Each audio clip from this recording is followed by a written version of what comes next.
Bonjour à tous et bienvenue dans votre nouveau Trading Analyse. Nous sommes le lundi 24 février 2025 et nous allons voir ensemble ce qu'il s'est passé toute la semaine précédente sur les marchés et on va regarder exactement comment vous allez pouvoir orienter vos investissements, mais votre trading sur cette semaine. C'est parti.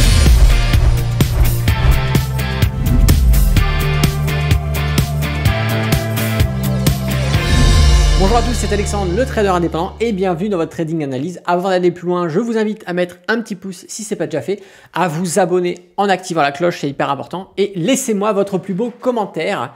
Je vous propose de commencer directement avec cette fois-ci le CAC 40. Rappelez-vous, sur le dernier Trading Analyse, on parlait de ces fameux 8200 qui présentaient une problématique en tant que rôle de résistance, bien évidemment, puisque ça correspond au dernier niveau de travail qu'on avait ici. On l'a déjà mis, hein, voilà, je vous le répète pour ceux qui n'auraient pas vu le Trading Analyse précédent ou les Trading Analyse précédents.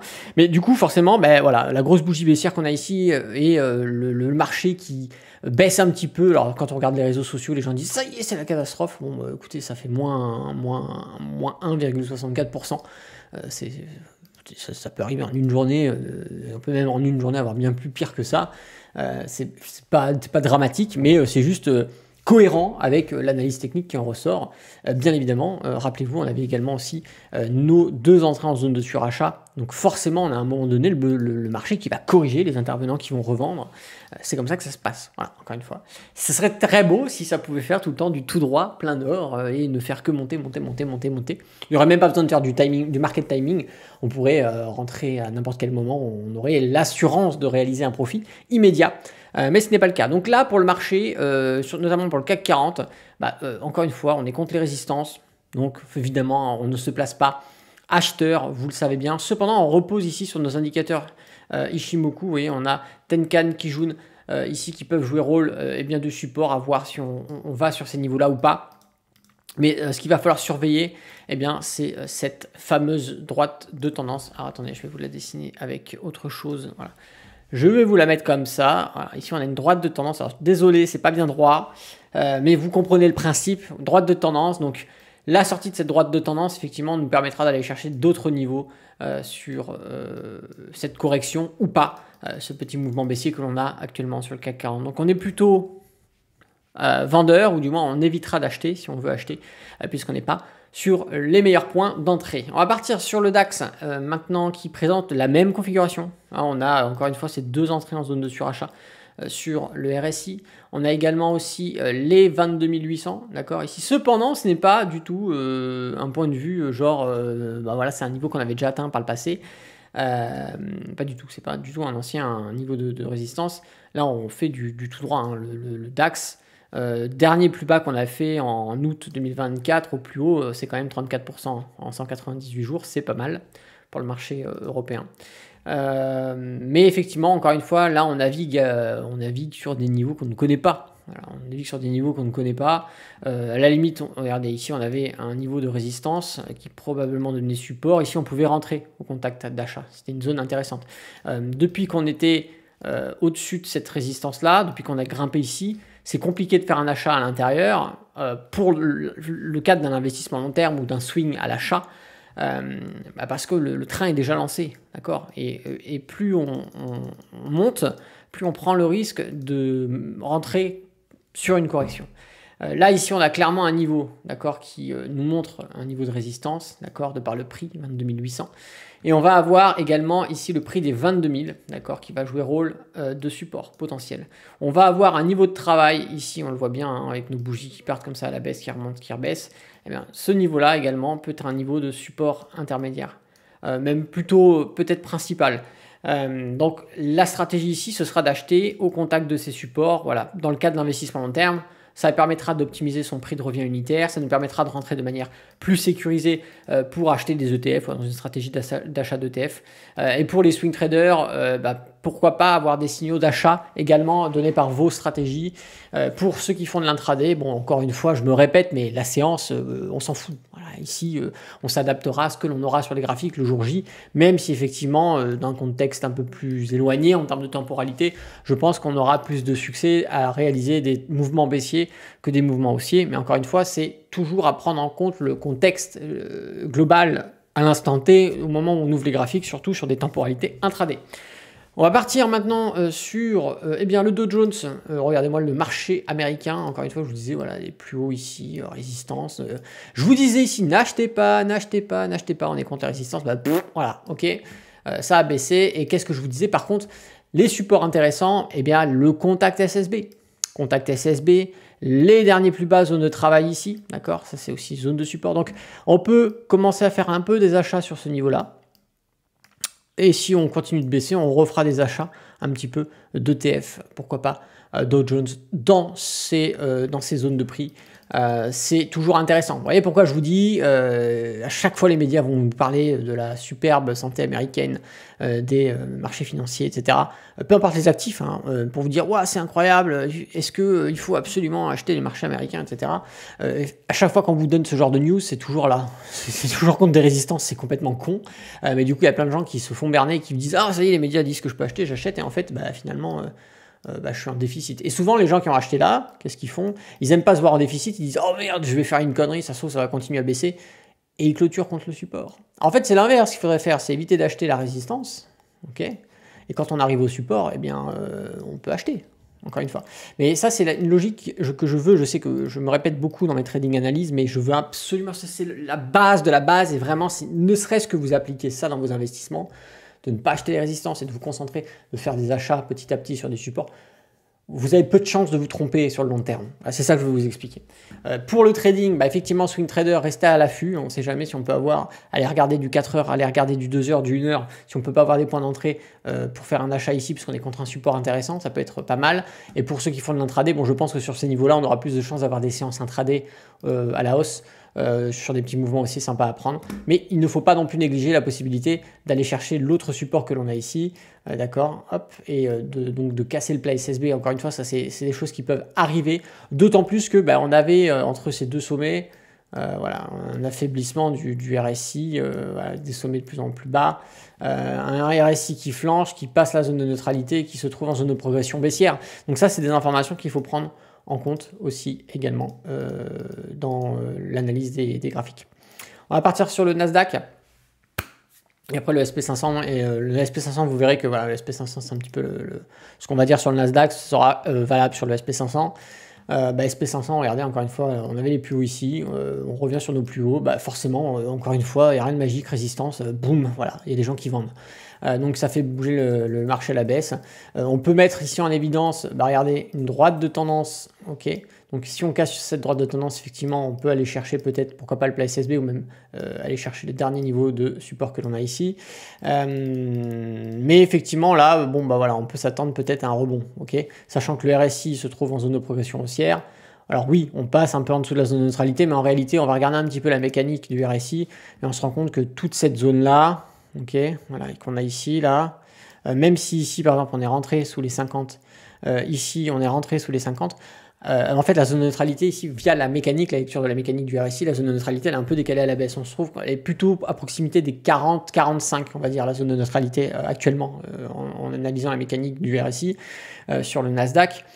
Donc finalement, depuis concrètement, depuis le 19 septembre, on a un marché qui pump à la hausse sur le Nasdaq. D'accord, même bien avant, hein.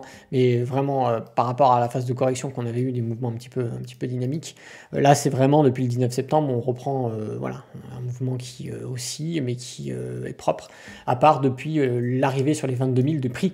Les 22 000, hein, vous le savez, forcément, ça joue, hein, le price action, encore une fois, base du price action, le prix, chiffre rond, 22 000. 21 000 ici, plat SSB, donc forcément support qui se dessine. Et on va avoir du coup les 22 000 ici qui jouent le rôle de résistance avec une petite extrapolation jusqu'au 22 250.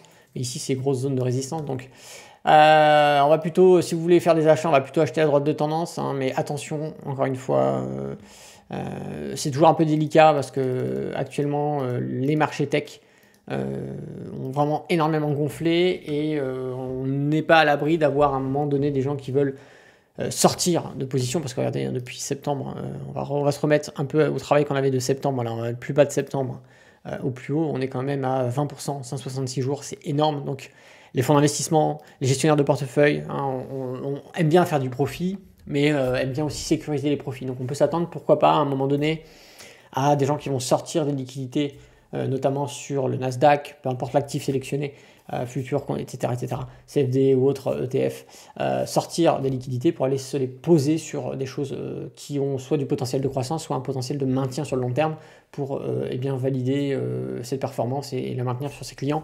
Ça, c'est des choses qui peuvent être faites, donc il faut pas l'oublier. Donc je dirais le Nasdaq à surveiller, mais comme le SP500, on est à peu près sur les mêmes niveaux. Regardez, on a une belle droite de tendance. On a le RSI, pareil, encore une fois, qui était quand même bien majoritairement dans nos progressions haussières. On passe sous les 50 ici, mais on a, encore une fois, en réalité, regardez, hop, vers les 40, on a ici, ça a joué rôle, hein. On a une belle divergence. Voilà, piouf. Donc, on se maintient au-dessus du nuage Ishimoku. Pour moi le SP500, le Nasdaq, je serais plutôt haussier dessus, mais avec prudence quand même, parce qu'on est proche de résistance. On peut commencer à acheter un petit peu certains supports, on surveille les supports, voilà, si on a des ETF à acheter, on est clairement sur des droites de tendance, donc sur des niveaux de support, donc ça peut être intéressant de se positionner. Maintenant, je pense que le Nasdaq et le SP500 dans les jours ou les semaines qui suivent vont être très intéressantes pour les traders, je pense, plus que pour les investisseurs long terme. Voilà. Mais ça ne veut pas dire qu'il faut négliger l'investissement. On va partir sur le Bitcoin ici, qui, eh bien encore une fois, regardez, on a un RSI qui devient ramollo, voilà, encore une fois. Mais pour autant, le prix se maintient, d'accord, sur vraiment la grosse résistance des 90 000 et 90 000, bon, ça c'est assez acté, support, gros support des 90 000, c'est acté. Ça fait ses preuves, voilà, ça tient. Encore une fois, c'est pas des valeurs à 100%, mais ça semble tenir. On a un petit prix de Bitcoin qui repasse sous le nuage Ishimoku, donc attention, on a perdu cette dynamique haussière.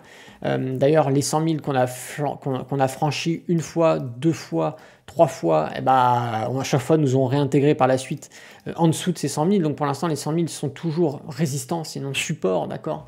On avait une petite espérance ici d'en faire un support. On voit que ça a tenu un petit peu, mais finalement, on a fait une réintégration par la suite. Donc on en refait une résistance.